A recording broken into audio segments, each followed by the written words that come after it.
ہم کریں گے ہر مظلوم کی حمایت۔ السلام علیکم، میں ہوں حرین فاطمہ اور آپ دیکھ رہے ہیں حمایتی نیوز HD چینل۔ نظر ڈالتے ہیں آج کی اہم خبروں پر۔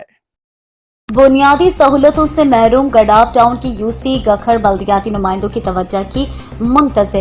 علاقے کی کچی سڑکیں تو دور، بلدیاتی نمائندوں کو مین روڈ سے پانی ہٹانے کی بھی فرصت نہیں۔ سیوریج کا پانی اور جگہ جگہ کوڑے اور کچرے کے ڈھیر UC کارکردگی کا عکس پیش کرنے لگی۔ ملیر افتخار نوری کی رپورٹ۔ ٹھٹہ سے کراچی میں داخل ہوتے ہی کراچی کی پہلی حدود ضلع ملیر گڈاف ٹاؤن کی UC گکھڑ بنیادی مسائل کا گڑھ بن گئی۔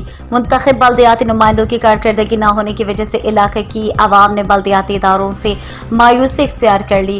پانی، گیس، بجلی، تعلیم اور صحت جیسی بنیادی سہولتوں سے محروم UC گکھڑ پھاٹک کی کارکردگی بیرونی مناظر سے ہی لگائی جا سکتی ہے۔ کئی روز سے علاقے سے گزرتی نیشنل ہائی وے پر کھڑا سیوریج کا پانی اور جگہ جگہ کوڑے کچرے کے ڈھیر انتظامیہ کی کارکردگی کے پول کھولنے لگی۔ روزانہ کی بنیاد پر مریض طلبہ اور سینکڑوں افراد کو گزرگاہ سے گزرتے ہوئے شدید مشکلات کا سامنا۔ دیہی علاقوں پر مشتمل UC کا مخصوص مختصر شہری آبادی کا علاقہ بھی گٹر کے ڈھکنوں سے محروم ہے۔